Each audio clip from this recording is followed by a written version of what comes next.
The air in the Mercy General Emergency Room was a stagnant soup of scents, a layered concoction of antiseptic, stale coffee, and the faint, underlying metallic tang of fear. Fluorescent lights hummed a relentless, monotonous drone, casting a sterile, unforgiving glare on the scuffed linoleum floors and the weary faces of the night shift. It was a kingdom of controlled chaos, a place where seconds were measured in heartbeats, and decisions carried the weight of life itself. To Alara Vance, it was supposed to be quiet. It was penance. It was the place she had come to disappear. She moved through the chaos with a deliberate slowness that her colleagues mistook for hesitation, her shoulders perpetually stooped in a posture of mild apology. Tonight, her assigned task was restocking the trauma bays, a menial job suited for a novice, which is exactly how everyone saw her. Her hands, which could field strip a rifle in the blackest night or suture a femoral artery under fire, fumbled with a plastic wrap on a box of sterile gauze. The packaging crinkled loudly in the relative quiet of the supply closet. She dropped it. The box hit the floor with a soft thud. "Vance! Are you building a fort in there, or are you working?" The voice was a whip crack. It belonged to Director Thompson, a man whose authority was derived not from competence, but from a crisp suit and a title embroidered on his lab coat. He stood in the doorway, arms crossed, his face a mask of theatrical impatience. Alara bent down, her movements economical despite their slowness. She rolled her feet, heel to toe, a habit ingrained from years of moving over terrain where a snapped twig meant death. Here, it just made her look awkward. "Sorry, Director, slipped." Her voice was soft, flat, monosyllabic, another piece of the camouflage she wore, as surely as her ill-fitting, scratchy blue scrubs. Internally, a different process was running. A cold, detached assessment. Thompson. Heart rate elevated, pupils slightly dilated. Stress response. Posture aggressive, attempting to project dominance. Threat level, negligible. Annoyance level, critical. She could map the 7 ways to neutralize him before he could draw another breath. A grim catalog of joint locks and pressure points that her mind served up unbidden. She pushed the thoughts down, burying them under another layer of meekness. It was a constant, exhausting battle, this suppression of her true self. "Slipped," Thompson scoffed, the word dripping with disdain. He gestured vaguely at the ER floor. "This is an emergency room, Vance, not a retirement home. The pace is demanding. Perhaps it's too much for you." He did not wait for an answer. He never did. He just wanted to land the blow, to reinforce the hierarchy that placed him at the apex, and her, the quiet, clumsy new nurse, at the very bottom. He turned and swept back into his domain, his expensive leather shoes squeaking with self-importance. Alara watched him go, her expression unchanged. But inside, the tactical computer of her mind was replaying a memory. The scent of antiseptic replaced by the smell of hot dust and cordite in the Korengal Valley. She was kneeling in the red dirt, the rhythmic thump, thump, thump of an incoming Blackhawk's rotors beating the air. A young corporal was screaming, his leg a mangled ruin of flesh and bone. An officer, a lieutenant fresh from West Point, with an ego as polished as his boots, was shouting contradictory orders, his voice high with panic. He was their Thompson, a liability wrapped in authority. She had done then what she could not do now. She had put him on the ground, taken command, and saved the boy's life. The memory was a ghost, a reminder of the predator she kept chained inside the cage of this quiet life. She picked up the box of gauze. Her knuckles were thick with scar tissue, the lines and ridges a permanent map of past violence. She flexed her fingers, feeling the familiar pull of healed tendons. She had chosen this, the humiliation, the condescension, the feigned incompetence. It was the price for silence, for the absence of gunfire and the screams of dying men. She had thought she could pay it. But the interest, she was learning, was compounding daily. Back on the floor, the routine continued. A symphony of crisis played out in its usual tempo. A drunk with a head laceration in Bay 2, a possible myocardial infarction in Bay 4, and a steady stream of the city's miserable and wounded. Alara did her job, moving with that same frustrating slowness. She took vitals, changed linens, and cleaned up messes no one else wanted to touch. She was a ghost, a peripheral figure easily ignored and more easily blamed. "Vance, get in here," called Ben Miller, a young, eager nurse who still possessed a spark of idealism. He was in Bay 3 with a couple of soldiers from the nearby base, both drunk and one with a dislocated shoulder from a bar fight. "Check out this new recruit, Miller," one of them slurred, a corporal with a cocky grin and a tribal tattoo snaking up his neck. He gestured at Alara with his good arm. "Moves like she's walking through 2 feet of mud." His friend laughed, a wheezing sound that turned into a grimace of pain. "Bet she couldn't find a vein with a map and a flashlight." Alara said nothing. She simply prepared the sedative as ordered. Her hands were steady as she drew the liquid into the syringe, the muscle memory of the motion as natural as breathing. The soldier's teasing was familiar, a pale echo of the brutal camaraderie she had once known. It did not sting. It was just noise, part of the static she filtered out. She handed the syringe to Miller. "Ready when you are." Her gaze inadvertently met the first soldier's. For a fleeting second, the mask slipped. The meekness vanished, replaced by a look so flat and devoid of emotion that it was like staring into the void between stars. It was a gaze that had assessed threats across desolate Afghan mountainsides and looked upon horrors that would have shattered lesser men. The soldier's drunken grin faltered. He blinked, suddenly sobered by an instinct he did not understand, a primal fear of a predator he had foolishly mistaken for prey. The moment passed. Alara looked away, her posture slumping back into its apologetic curve. The soldier shook his head, clearing it. It must have been the booze. Just a clumsy, quiet nurse. That was all. Later, during a brief lull, she found herself in the break room. The coffee was burnt, a bitter sludge at the bottom of the pot. Thompson was in there, holding court with a pair of senior nurses, his voice booming with manufactured bonhomie. He saw Alara enter, and a cruel smile touched his lips. "Ah, Vance, just the person. We were just discussing the new scheduling assignments." He picked up a clipboard, his eyes gleaming with malicious intent. "I've had a few complaints about your pace. Your inefficiency is creating a drag on the entire team. So, I'm making a few adjustments to help you get up to speed." He was giving her a double shift and reassigning her to janitorial cleanup for the next 2 weeks. It was not a training opportunity. It was a public humiliation. A message to everyone else. Step out of line, and you'll be on your knees scrubbing floors next to the slow, useless one. "It says here you put in a request for next weekend off," Thompson continued, tapping the clipboard. "Family thing, was it?"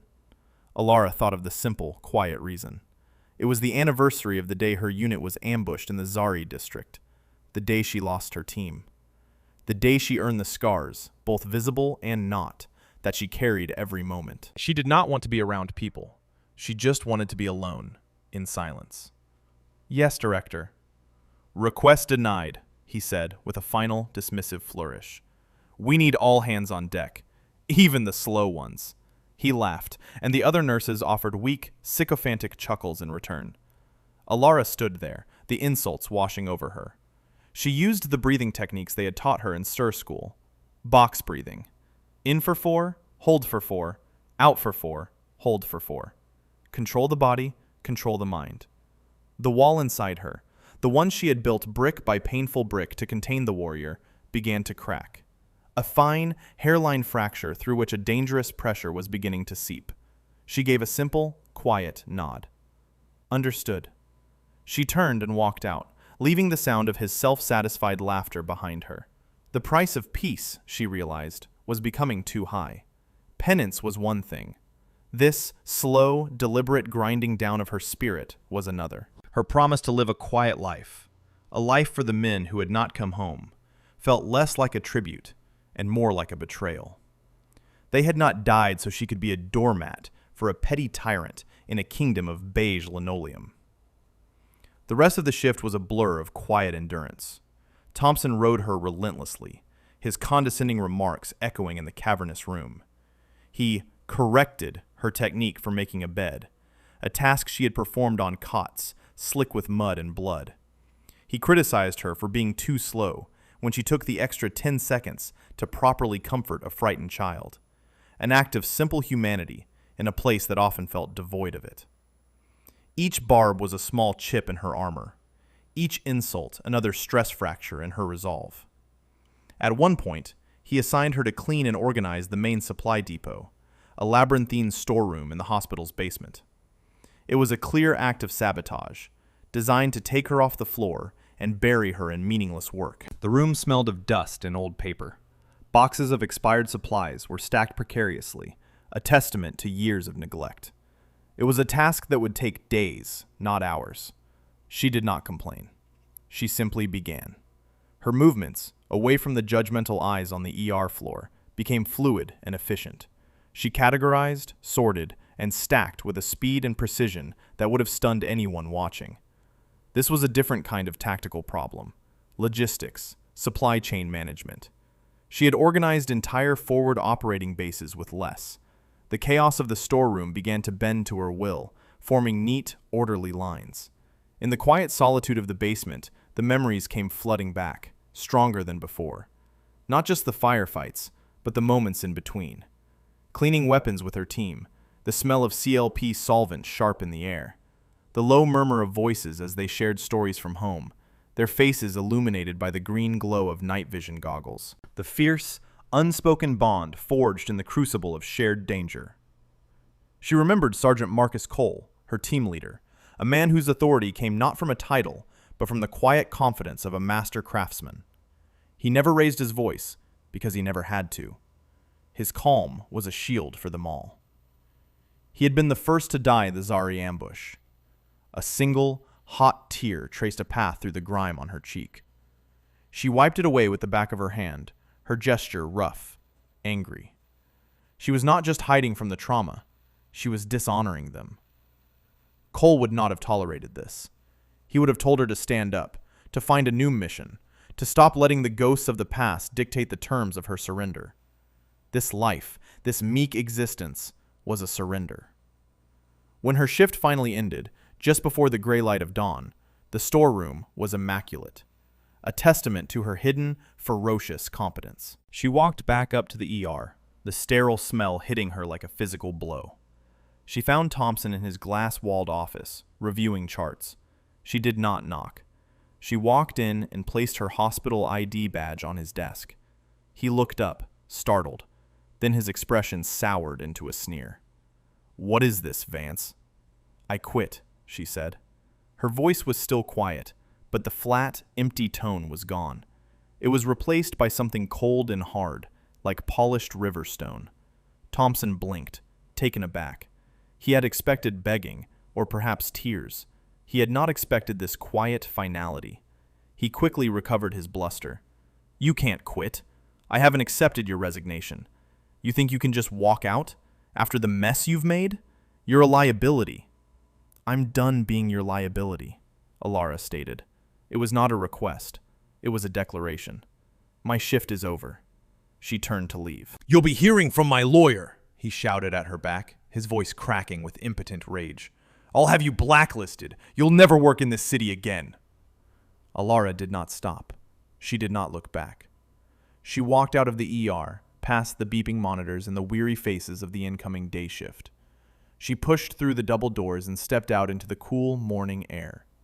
For the first time in a year, she felt the immense, crushing weight on her chest begin to lift.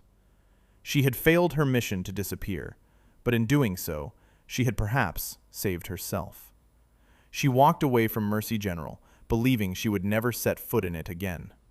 She was wrong. The city was still waking up, its arteries beginning to pulse with the flow of morning traffic. Alara walked for miles, letting the rhythm of her stride burn away the last dregs of the night's humiliation. The sun climbed higher, a pale disk in a hazy sky. She found a small, greasy spoon diner and ordered black coffee. The first thing she'd allowed herself in hours that wasn't tainted by the hospital's sterile aura. She sat in a booth by the window, watching the world go by, feeling strangely untethered. She had no job, no plan, just a profound sense of release. The predator in the cage was still there, but it was pacing now, restless, no longer content with its confinement. She was halfway through her second cup of coffee when the siren started. Not the lone, mournful wail of a single ambulance, but a chorus. A rising, panicked symphony of crisis that grew louder and more desperate by the second. Police cruisers, fire engines, and ambulances screamed past the diner's window, all heading in the same direction, back toward the hospital she had just left. Her training kicked in before she could consciously process it. Her head came up, her senses instantly on high alert. She listened to the pattern of the sirens, the different tones indicating the scale of the response. This was not a traffic accident. This was big. Her phone buzzed on the table. A news alert. Industrial explosion at the downtown chemical plant. Multiple casualties reported.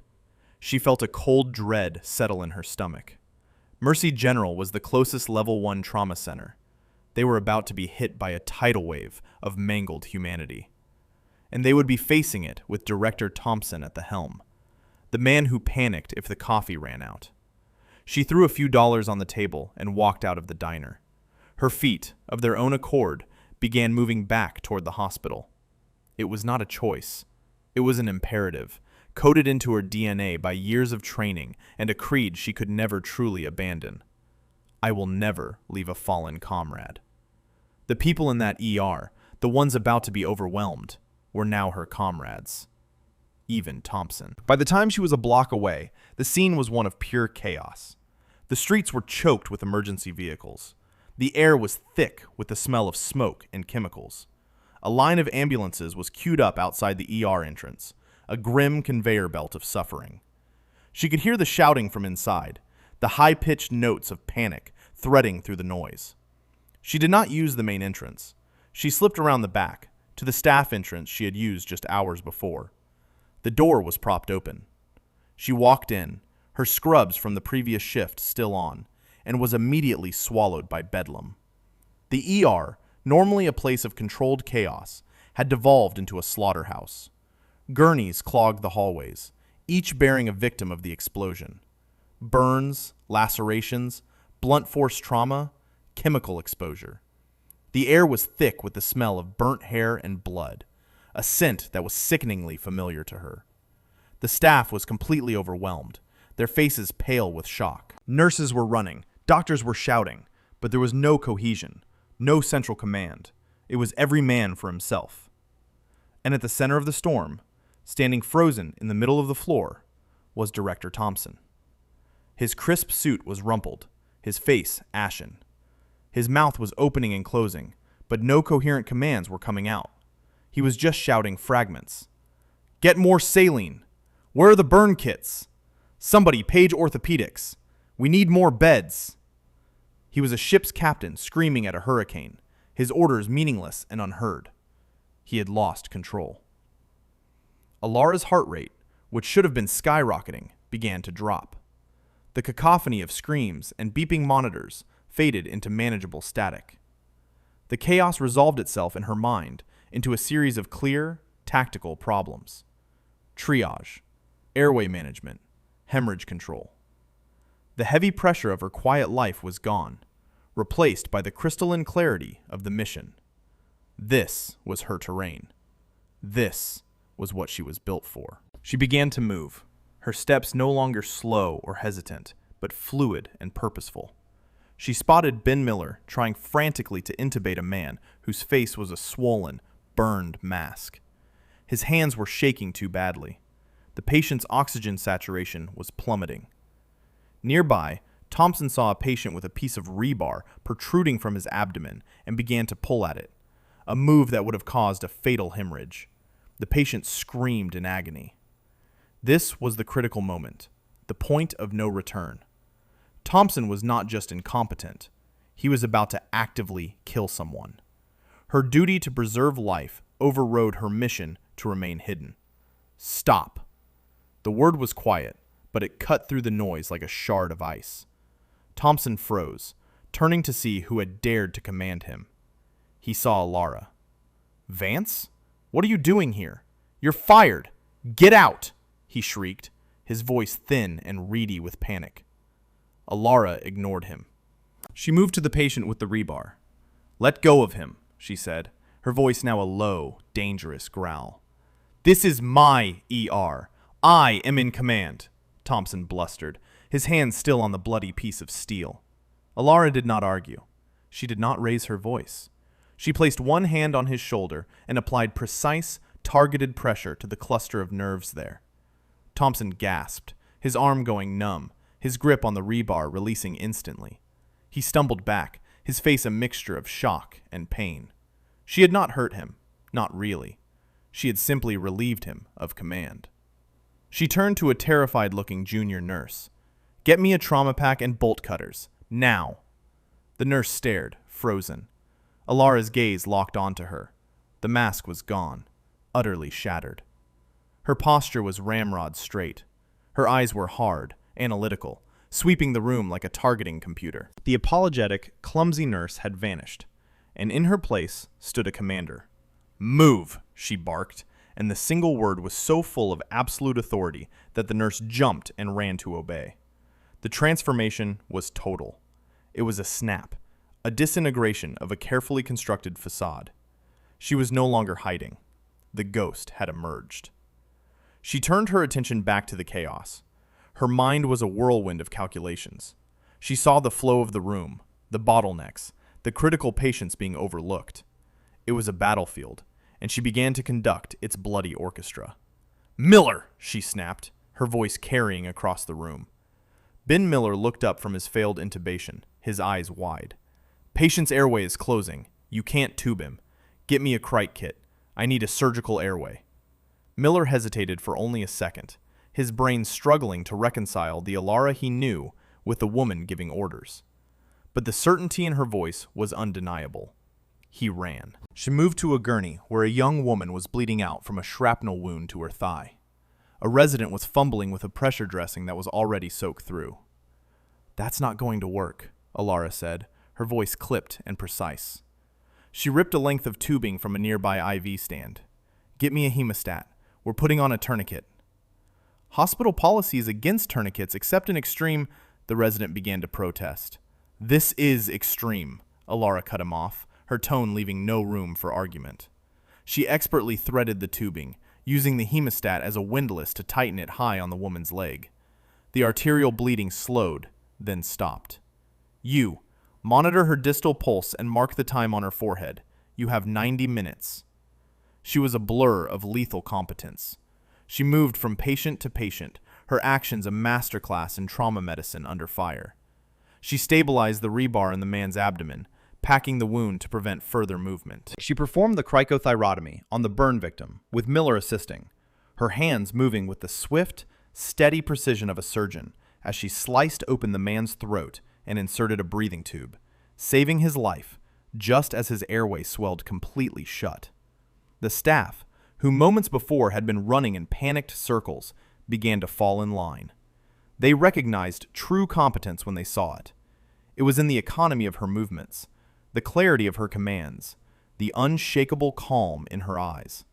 She was the center of gravity in the swirling chaos, and they began to orbit her. Ben Miller was the first. He became her shadow, anticipating her needs, fetching supplies, his earlier fear replaced by a kind of awestruck reverence. He was her first follower, and his immediate, unquestioning obedience gave the others permission to do the same. She reorganized the entire ER on the fly. "Miller, set up a triage point at the door. Black tags go to the chapel, red tags in bays 1 through 4, yellows in the hallway, greens in the waiting room. Go." "You!" She pointed to a stunned-looking senior nurse. "You're in charge of yellow tags. Keep them stable and keep them quiet. You," she pointed to another. "Get on the phone with the blood bank. I want every unit of O-neg you have down here 5 minutes ago." Orders flew from her lips, each one clear, concise, and effective. The chaotic ER floor began to transform into a functioning mass casualty incident unit. A brutal, efficient system rose from the bedlam, all directed by the quiet nurse everyone had written off as useless. And Director Thompson? He was left on the sidelines, sputtering, impotently raging. He tried to interfere, shouting, "I'm in charge here! You're all fired! This is insubordination!" No one listened. He was a ghost in his own emergency room, stripped of his authority not by a coup, but by his own manifest incompetence. His title meant nothing in the face of her skill. He watched, his face turning a mottled shade of red, as the woman he had tried to break saved his hospital from complete collapse. The two soldiers from the night before, the ones who had mocked her, were in the waiting room with the other green tags. Their drunken bravado was gone, replaced by wide-eyed shock. The corporal with the dislocated shoulder, now reset and in a sling, watched her move. He was a combat veteran. He had seen commanders in action. He knew what he was looking at. "Sweet mother," he whispered to his friend. "She's not a nurse. She's a goddamn operator." For 2 hours, Alara ran the floor. She drilled an intraosseous line into the tibia of a patient whose veins had collapsed. She manually clamped the femoral artery of another while a surgeon was being paged. She diagnosed a tension pneumothorax by eye and directed a junior doctor on how to place the chest tube. She was the calm at the eye of the hurricane, a force of nature that had bent the chaos to her will. Slowly, the tide began to turn. The initial wave of critical patients was stabilized. The chaos subsided into a frantic but controlled workflow. Reinforcements arrived from other floors, and Alara seamlessly integrated them into her system. The symphony of crisis had found its conductor. When the worst was finally over, a strange quiet descended upon the ER. It was the quiet of exhaustion, of survival. The floors were slick with blood and littered with discarded medical supplies. Every bed was full, but everyone who had made it through the doors alive was still alive. It was a miracle born of brutal efficiency. Alara stood in the center of the room, surveying the scene. The adrenaline was beginning to fade, leaving a deep, aching weariness in its place. She felt a presence behind her and turned. It was Director Thompson, his face a thunderous mask of fury. The immediate crisis was over, and he was ready to reassert his authority. "My office, now," he snarled, his voice low and shaking with rage. Alara felt the weight of her old life settle back onto her shoulders. She gave a single, tired nod and followed him, the eyes of the entire ER staff on her back. They watched her go, not with pity, but with a profound, silent respect. Thompson's office was an oasis of neat, orderly calm, a stark contrast to the carnage outside. He slammed the door behind them. "Who in the hell do you think you are?" he began, his voice rising with each word. "You assaulted me. You countermanded my orders. You engaged in reckless, unsanctioned procedures. You are a liability, a menace. You are fired. And I'm not just firing you. I'm reporting you to the nursing board. I will have your license revoked. I will see you in court." Alara stood before his desk, her posture straight, her gaze steady. She did not flinch. She did not speak. She simply let him vent his impotent fury, his words washing over her. She was too tired to fight anymore. She had done her duty. The consequences would be what they would be. As Thompson's tirade reached its crescendo, a new sound intruded. A low, rhythmic whump, whump, whump that grew steadily louder.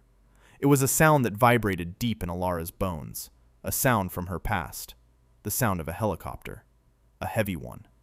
It was getting closer, seeming to hover directly over the hospital. Thompson paused, distracted by the noise. "What is that? We don't have a helipad on the roof." But Alara knew that sound. It was the sound of a UH-60 Blackhawk, and it was not landing. It was holding a position. A sharp rap on the office door made both of them jump. Before Thompson could answer, the door opened. A young, impeccably dressed hospital administrator stood there, looking flustered. Behind him stood two men who did not belong in a hospital. They wore tactical gear under civilian jackets, and they moved with the quiet, predatory grace of men who were intimately familiar with violence. Behind them was an older man, tall and lean, with graying hair cut short and a face that looked like it was carved from granite. He wore the uniform of a United States Army colonel, his chest a formidable constellation of ribbons and medals. The colonel's eyes swept the room and landed on Alara. A flicker of recognition, of immense relief, crossed his face. He ignored Thompson completely. "Vance," he said, his voice a low, gravelly baritone that commanded instant attention. "It's good to see you, Sergeant." Thompson's jaw dropped. "Sergeant? What is this? Who are you?" he demanded, trying to puff himself up. The colonel turned his gaze on Thompson, and it was like being hit by a physical force. The full weight of his command presence descended on the room. "I am